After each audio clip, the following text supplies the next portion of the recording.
Shalom, all praise and honor and glory to Yahweh, Bashem, Yahweh Shai, Bashem, Karkadash. Double honors to other apostles, great millstone.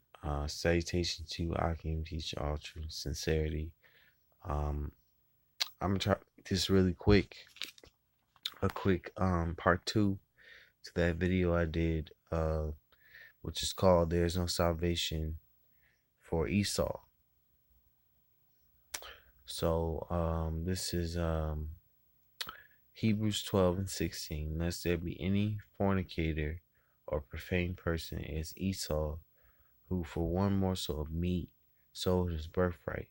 So Esau, the so-called white man, is profane, which is outside the temple.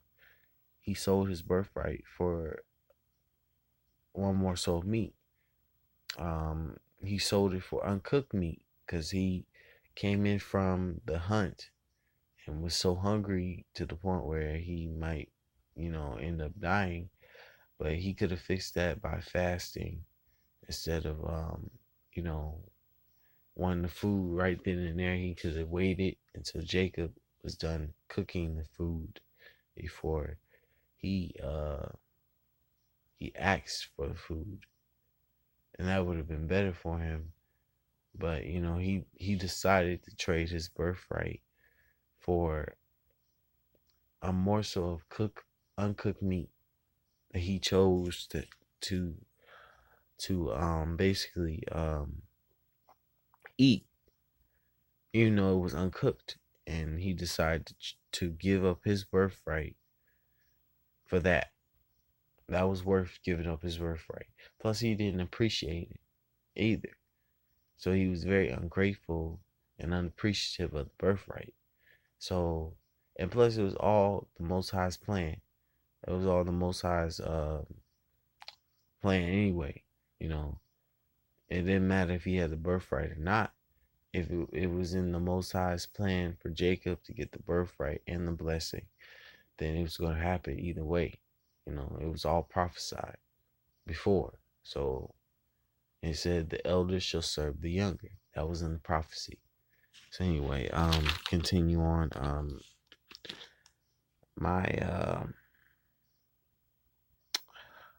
gonna go to Obadiah. It talks about Obadiah. I might start a little. Well, let me see what 16 says.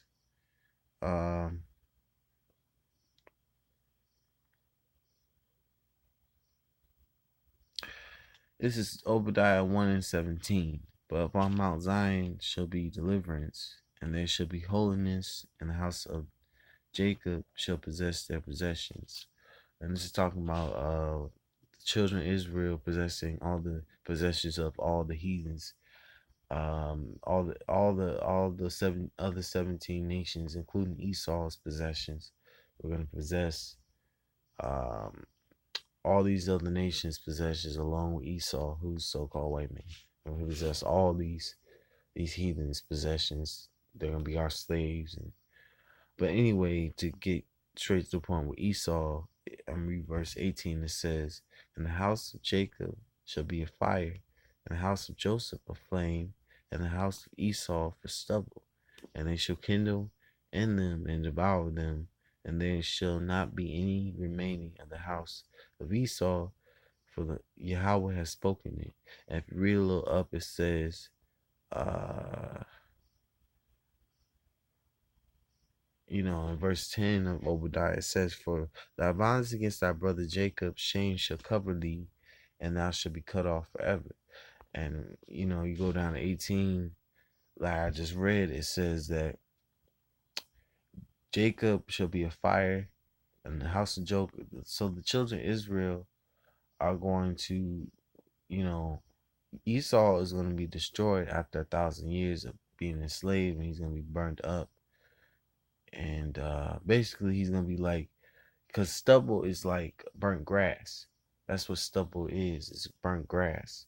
So Esau is going to be like burnt grass, Basically, his ass is going to be grass. He's going to be burnt, completely obliterated off the face of the earth. He's basically no mercy, no salvation. There's no salvation for Esau. you know, because he has wreaked violence across the entire earth. His wickedness has reached up to heaven, and the Most High is sick of that wickedness being on the earth. So he's going to raise up the children of Israel. China is not the next rulers. Um, he's going to raise up the children of Israel. They're going to be in rulership along with Yahushua as in King David and the rest of the 144,000. They're going to rule in righteousness. Esau's going to be in slavery for 1,000 years. And after that, he's going to be burnt up as stubble. And there's no mercy for him. I wanted to get my next scripture I want to get, my next scripture I wanted to get that goes well with that Obadiah 1:18. It's Isaiah 14 and 18. I'm sorry, 18. It's Isaiah 14 and 18. It says, all the kings of the nations, even all of them, lie in glory, everyone in his own house.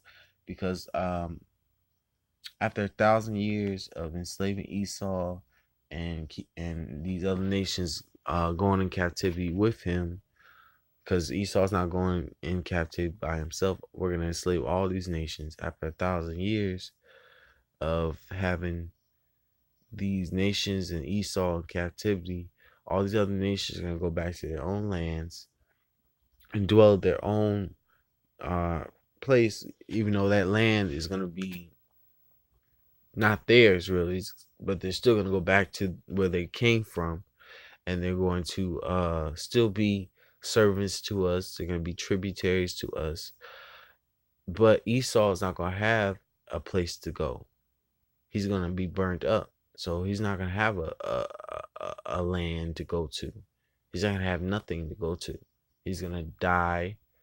He's going to be gathered up and burnt like sticks, But thou art cast out in thy grave like an abominable branch, and the remnant, and as the raiment of those that are slain, thrust through with a sword, that go down to the stones of the pit, as a carcass trodden under feet. Because Esau is going to be beneath all Israel, and he's beneath all these other heathens, because he's the base of all men.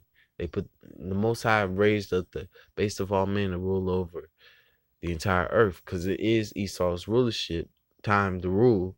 But that time is soon is soon to be over, because the way World War III is continuing to be going on now.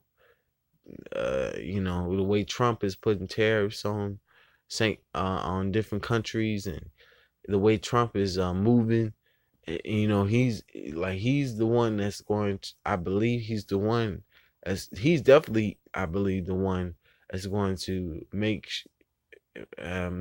World War III happen.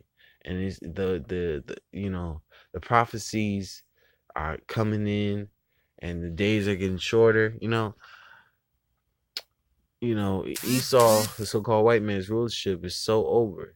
It's soon to be over.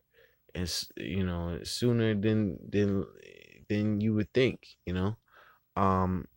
But like I was saying in the scripture, Esau is beneath Israel. Is going to be beneath Israel and beneath all these heathens. In that day when in that day that he is taken out and put down for good. After he served his punishment for 1,000 years, he's gonna be obliterated. Verse 20 says, "Thou shalt not be joined with them in burial, because thou hast destroyed thy land, and slain thy people, the seed of evildoers shall never be renowned. So Esau will never be famous. You know, the knowledge of an Edomite will actually be like a dream. His, it'd be like that. Salaki, tongue tied. Basically, a Edomite story will be like a nightmare to the children of Israel and the kingdom. It'd be a nightmare story, a spooky story to tell at bedtime or amongst the fire, a campfire. If we even have camping in the kingdom, Lord, when we do, it'd be, you know, it will be